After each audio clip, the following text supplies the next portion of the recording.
Phil Collins sí lo he visto que está efectivamente está muy chivado. Muy avejentado. Oye, tú hablas de una Cuba que está empantanada, según tú, y voy a citar, en su feroz condición de estar pasada de moda. Hablas también de esa cursilería trágica que nos hunde a los cubanos. ¿Por qué los cubanos creemos que somos excepcionales? ¿De dónde sale eso?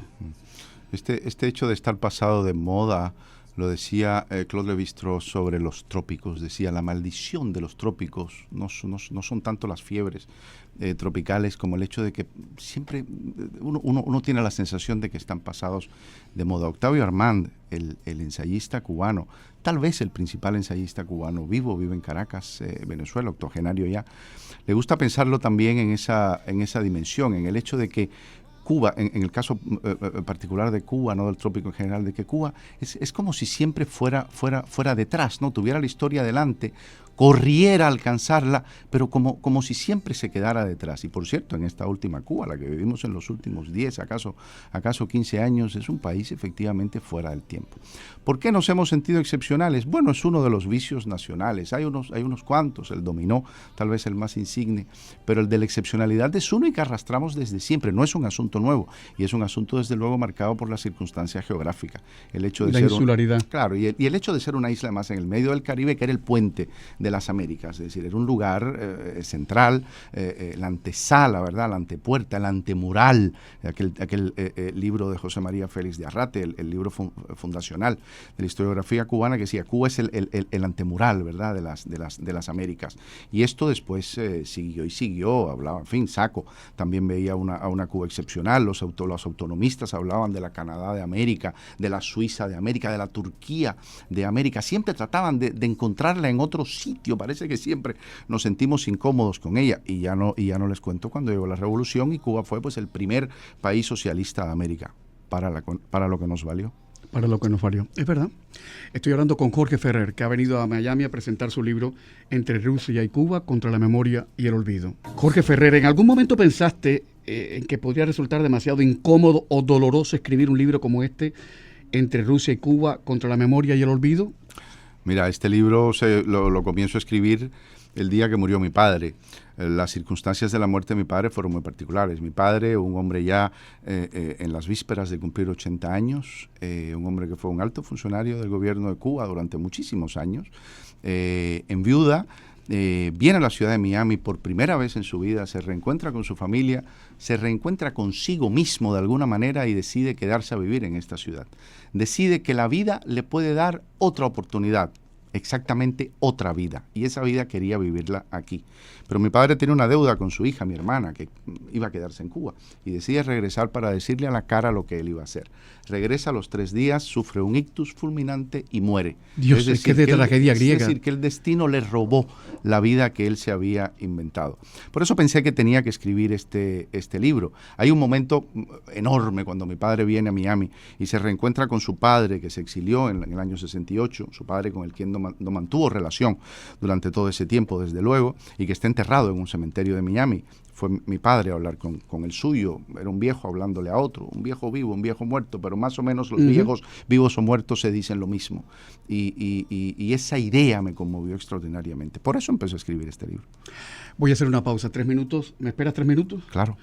Café, por favor, Café La Llave, que ya lo pudimos comprar barato. Se los dije ayer, que en cierta farmacia que forma parte de una compañía americana de 3 letras, esa farmacia que tiene un nombre latino, un apellido latino, no puedo decir más, caballero, ahí está $3.79 el Café La Llave. Lo pudimos comprar y ahora Trump ha prometido bajar los aranceles, así que seguiremos tomando el café de la tarde de La Llave, porque estábamos haciendo borra ya. Porque esto de los aranceles, bueno, ¿qué les voy a contar de cuentas? Pero me imagino, Jorge, que el momento en que tú hablas, página 134, tú dices, el psiquiatra era el corredor antes del correccional y tu padre es el que te manda al psiquiatra. Ese funcionario del gobierno revolucionario te manda al psiquiatra. Si quiere hablamos de eso, si no, no. Oh, sí, desde luego. ¿Por qué te manda al psiquiatra, al psiquiátrico? Bueno, entendió que lo necesitaba. ¿Pero desde su óptica? Yo creo que entendió que lo necesitaba yo y que lo necesitábamos los dos. Eso era en Rusia. En Rusia, eso fue en Rusia, sí. Y mira, a la postre me envió a un psiquiátrico, el célebre psiquiátrico Kashenko, el más célebre de Moscú y de la Unión Soviética en general, donde también estuvieron el poeta Brodsky ¿Joseph Brodsky estuvo ahí? Sí, Joseph Brodsky estuvo en ese mismo psiquiátrico. Incluso tengo la idea de que fue en el mismo pabellón por alguna investigación que hice. Qué fino, ¿no? Qué arete. Ahí también estuvo Wysotsky, el famoso cantautor. No, entonces hay que decirlo. Con lo cual, sabes, lo del psiquiátrico al final, que fue una experiencia, hombre, no nos riamos demasiado de estas cosas, fue una experiencia tremenda para un adolescente. Pero a la postre, como cuento en el libro, es algo más que forma parte de mi experiencia, de mi experiencia constitutiva y de mi relación con mi padre. Mi relación con mi padre fue extraordinariamente compleja, pero muchas relaciones con los padres lo son. Pero desde luego el libro no es un ajuste de cuentas. ¿Sabes qué pasa? Cuando escribes libros de ficción puedes inventarle una vida a los personajes. A mí me encanta esa anécdota de Stan Lee, el dibujante de cómics que hacía Spider-Man y al otro, y un día alguien le pregunta, bueno, pero ¿quién ganaría si se enfrentan el increíble Hulk y Spider-Man? ¿Cuál de los dos ganaría? Entonces dice bueno, ganaría el que a mí me dé la gana, porque yo soy el que lo escribe. Pero en este caso no podía hacer eso. Pero en este caso no es eso. Cuando trabajas con personas reales que tuvieron una vida, claro, tú no puedes inventarles nada. ¿Tú lograste entender a tu padre? Es una pregunta que te hago y es una pregunta que le hago a los oyentes que están oyendo el programa cuyos padres estuvieron muy comprometidos con la revolución de alguna manera. ¿Ustedes lograron entender a sus padres de alguna manera? ¿Tú lograste entender a tu padre? No estoy diciendo si lo justificas, si lo explicas o no. ¿Lograste entender el mundo en que tu padre se movió? Que no era tu mundo, evidentemente. Si me dejas responderte a ti, si logré entender a mi padre, más o menos creo que lo entendí de día, pero me cuesta más entenderlo de noche. Quiero decir, en determinadas zonas de luz, yo sé dónde vivía mi padre, dónde se movía, qué sentía y cuáles eran los límites, los precisos límites del mundo en el que se movía. Pero después hay espacios de sombras en los cuales no sé lo que pensaba, no sé por qué decidió una cosa u otra, no sé por qué hizo algo o hizo lo otro. Lo cierto es, y ese es uno de los grandes temas de este libro, es decir, este es un libro sobre lo que las revoluciones le hacen a los hombres, bueno, y desde luego a las mujeres, y les hacen cosas muy curiosas y muy tremendas. A mi padre también le hicieron algunas. Jorge Ferrer regresa a Cuba, siendo un jovencito lleno de ilusiones. Está la perestroika, viene aquello de Paideia. Si tú supieras, yo estaba en ese momento en Radio Ciudad de La Habana, y para mí Paideia y los artistas plásticos de los 90 eran como herejes. Yo decía, esta gente, qué maravilla lo que están haciendo, porque a su manera están subvirtiendo el orden. Qué locos están, ¿no? Y le preguntaba a la gente, ¿has oído hablar de estos tipos? Y la gente lo hablaba así, o sea, Sigfredo Ariel, gente que trabajaba conmigo en la radio me decía, sí, es que esto están volados. ¿Ustedes no tenían miedo? No éramos herejes, en realidad éramos monjes, fíjate. Nos dedicábamos a estudiar y nos dedicábamos a soñar con que podíamos cambiar esa nada divertida teocracia en la que vivíamos. Lo hicimos desde luego inspirados sobre todo por los vientos que soplaban del este, bueno, del este de Europa, quiero decir. Y bueno, aquello fracasó como tantas otras cosas fracasan. Creo que fue una de las mejores decisiones que tomé, una de las peores decisiones que tomé en mi vida seguramente fue la de regresar de Rusia a Cuba, a aquella Cuba. Pero fue una de las mejores al mismo tiempo, porque lo que sucedió allí es lo que hace que yo sea hoy lo que soy. ¿Y tú tenías la fe de verdad de que podía pasar algo en Cuba al son de la perestroika? Yo nunca la tuve. Pues yo sí, de veras que sí. Piensa, yo llegué a la Unión Soviética con 14 años en el año 81. Viví ahí durante 8 años y medio y viví todo el periodo de la perestroika es el periodo de mi primera juventud, de mi última adolescencia, mi primera juventud. Es decir, ese era mi mundo mental. Y ciertamente yo creía que, yo me creía Willy Chirino diciendo que ya viene llegando, ¿no? Y francamente creíamos que lo podíamos hacer porque además entendíamos que teníamos el bagaje intelectual como para hacerlo. Teníamos algo realmente que llevar allí. Hablando de fe, de tener fe o no tener fe, pongo otro disco de nuestra generación y te voy a hacer una pregunta que le hago siempre a las personas que vivieron el desmoronamiento del socialismo en Europa. ¿Qué ha quedado de aquella orgía que propició la caída del comunismo en Europa del Este y de alguna manera el fin de la Guerra Fría? Jorge, también está casi calvo, ¿eh? Sí, pero yo no sé por qué tienes obsesión con ese Hombre, tema. porque no estás viendo que se me ha caído todo el pelo. Yo no me veo, nunca me veo desde arriba, pero acá hay unas cámaras horribles que han puesto en el estudio y cuando me veo que no tengo pelo arriba. Y digo, así es me ve mi mujer, y llegué esa noche y le dije, Laura, ¿tú me ves siempre así? Me dice, claro. ¿Y te parece bien? Dice, ni bien ni mal, es lo que hay. Caray, Camilo, pero yo vine al estudio hoy a mostrarte mi melena.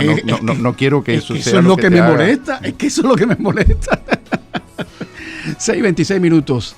3 minuticos de publicidad. Pongo 2 anuncios y regreso enseguida. La pregunta que se ha quedado en el aire es, ¿qué quedó de aquella orgía que propició la caída del comunismo en Europa del Este, la caída del muro de Berlín, el C30? Buenas noches a todos. Gracias por los que están en la sintonía. Gracias a la gente que está escuchando esta entrevista con Jorge Ferrer, escritor, traductor y periodista que ha venido desde Barcelona a presentar en la Feria del Libro su libro Entre Rusia y Cuba, contra la memoria y el olvido. Jorge, yo te preguntaba, ¿qué quedó de aquello de la caída del comunismo, del mundo que parecía que iba a ser no el mundo perfecto, no Huxley, pero que nos llenó de ilusión en un momento dado? ¿En qué ha parado todo aquello?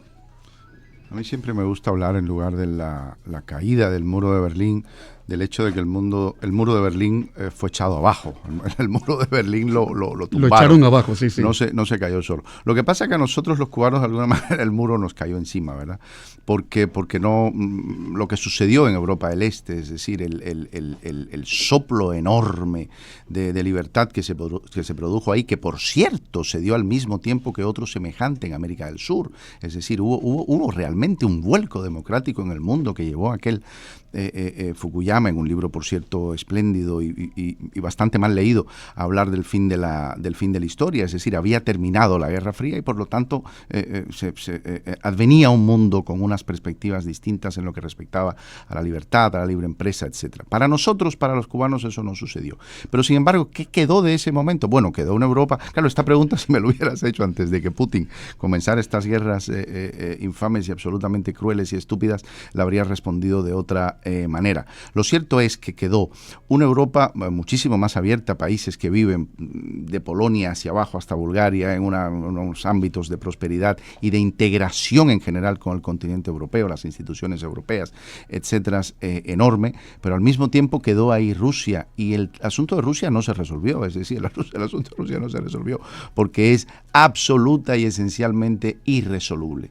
Y por lo tanto lo que vemos nosotros, yo me considero, junto con mi amigo Juansi y otros cubanos, yo me considero un veterano de la Guerra Fría. Es decir, nosotros libramos una guerra, lo que pasa que creímos que la habíamos ganado y al final nos dimos cuenta de que la habíamos perdido. Ahora vivimos en ese dolorosísimo estrés postraumático de aquellos que se creyeron vencedores en algo y ahora son arrasados por la realidad, que es el fin de la idea de la democracia que creímos que perduraría al menos durante décadas, el descrédito absoluto de la democracia que vivimos ahora en el mundo y bueno, en fin, perdimos. Eso es lo que quedó. Jorge Ferrer, en la página 116 tú dices, transcurridos los años, tanto el horror como la belleza de las relaciones entre Cuba y la Unión Soviética se podrán admirar desapasionadamente. ¿Crees que eso de verdad será posible? Creo que será posible. Porque yo creo que se ha sobredimensionado mucho toda esta unión cultural entre, ya no la política, cultural entre Cuba y Rusia. ¿Hubo una unión cultural alguna vez? Bueno, de alguna manera la hubo. Lo que pasa que en algún lugar lo he escrito no en este libro, en otros lo he escrito con detalle. Se trataba de algo sponsorizado, digamos, por los gobiernos y por tanto que no se refería a la cultura real. Para decirlo de una manera muy clara, los cubanos jamás leyeron, quiero decir, publicado por las editoriales del Estado, ni a Brodsky, a quien mencionábamos hace un rato, ni a Nabokov, ni a otros escritores rusos, ni a Tsvetaeva, ni a Akhmatova, etcétera. De la misma manera que los lectores soviéticos no leyeron a Virgilio, no leyeron a Severo, no leyeron a Lezama, etcétera, hasta muchísimos años después. Por lo tanto, esa unión era falsa, estaba montada sobre una falacia. Pero no había una relación de odio. Cuando los cubanos decíamos los bolos, esto no era una relación de odio propiamente, ¿o sí? Bueno, esto infame señor apellidado Prieto con nombre de pila Abel Prieto, que fue ministro de Cultura, dijo alguna vez que los cubanos llamaban hacia los rusos con un cierto aire desdeñoso, ¿verdad? Con aire de superioridad, porque los pobres rusos apestaban. Hombre, realmente eso no se sostiene por ningún lado. Es decir, el bloque, el plasto cultural que es Rusia, lo que significa la cultura rusa para la historia de Occidente, es algo de una envergadura tan absolutamente grande que cualquier mequetrefe de este tipo, todos esos cubanos que podrían, en fin, desdeñar a los rusos, porque a lo mejor a alguno le olía un poquito mal el sobaco, no se sostiene de ningún modo. Por cierto, lo de bolos, que muchos confunden y creen que tiene que ver, yo no sé a quién se le ocurre eso, con la cosa morfológica de que un ruso parece un bolo de estos de las boleras, nada más alejado. Bolos se le llamaba a los rusos en el New York Times desde los años 20 y 30 del siglo XX, porque venía de Volodia, y ese Volodia se buscó la forma apocopada, claro. Efectivamente la forma apocopada, y por eso se le decía bolos, y así lo incorporó el anticomunismo cubano, que es por cierto una Hablando del anticomunismo cubano, sí. ¿Por qué la izquierda no ha apoyado como Dios manda a la oposición cubana? Bueno, ya sabemos, Cuba ha sido desde siempre, fue durante muchos años, esto es algo que ha cambiado, enseguida lo matizo, una suerte de parque temático de la izquierda. Las derrotas de la izquierda en Occidente, derrotas infligidas básicamente por ese feroz animal que se llama la realidad, buscaban acomodo pues precisamente en países como Cuba, como también en la Revolución Zapatista, como también en Nicaragua en su momento, etcétera. Pero Cuba ciertamente supo ocupar un lugar de centralidad en el discurso postcolonial, en el discurso de la izquierda de los años 60-70, y por lo tanto se convirtió en ese referente. Pero Camilo, mala noticia para Cuba desde hace mucho tiempo. Ya Cuba no significa absolutamente nada, es decir, la desaparición absoluta de Cuba es también una desaparición en la ideología, y ya no se nota ningún tipo de adhesión desde la izquierda occidental, incluso desde las más flamígeras, a la revolución cubana, porque la revolución cubana como tal es algo que hace mucho tiempo no existe, y eso ya lo sabe, por suerte, todo el mundo. El paulatino acercamiento que hemos visto en los últimos años, en los últimos meses, de el régimen de Putin hacia La Habana, de alguna manera puede reactivar el papel geopolítico de Cuba a los ojos del presidente Trump, digamos. Hay una cosa fundamental aquí que no debemos confundir, es decir, aquella Cuba y aquella URSS mantuvieron una relación política geoestratégica durante muchos años. Esta Cuba y esta Rusia no son aquellos países, son países distintos. Y en una situación en la que efectivamente, como titulé una columna que hizo cierto ruido en su momento en el diario El Mundo en España, de que Rusia se ha convertido en la Cuba de Europa, es decir, en un país paria, es decir, en esa situación en la que se encontró Rusia, vuelve a acudir a Cuba. Y Cuba, claro, la pobre Cuba de Díaz-Canel es un perro que come de lo que le echan, y lo que le echa Cuba es también algo que le viene bien de comer, y ahí se crea pues una situación de mutuo ventajismo, un ventajismo de pobres, un ventajismo de hambrientos, pero que sí puede llevar a una relación, yo creo francamente que efímera y que en fin, que no merece demasiado interés.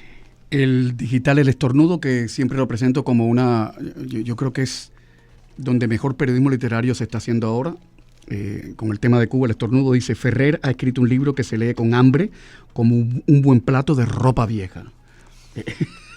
Está bien, ¿no? El Estornudo hace un periodismo... No, mi libro es muchísimo más modesto que lo que ha hecho El Estornudo a lo largo de todos estos 6 años.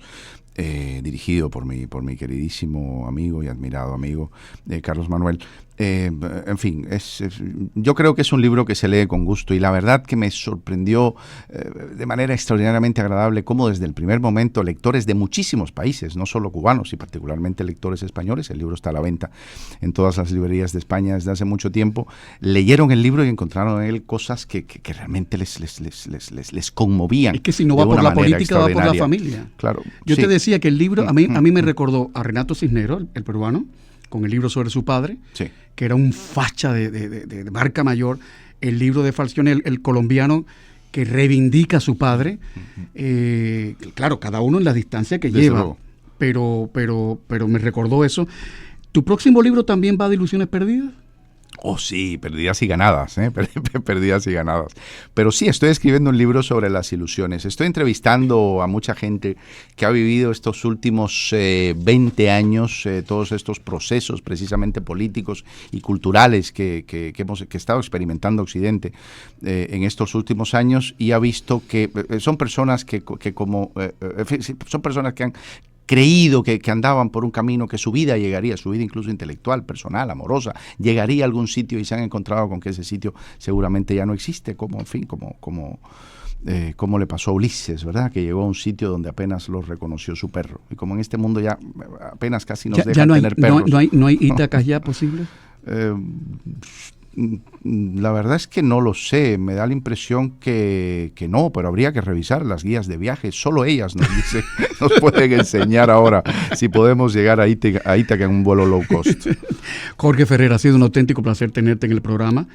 Hemos estado de lujo esta semana. La semana pasada, Julia Navarro, que por cierto se puso frenética porque yo le dije: Julia, los gringos dicen que lo que usted hace se llama literatura popular de calidad. Me dijo: no me pongas etiqueta, coño, no me pongas etiqueta. Ella, que es tan parsimoniosa, se puso, y me quedé así. Estuvo Julia Navarro. Yo la escuché y me quedé muy sorprendido.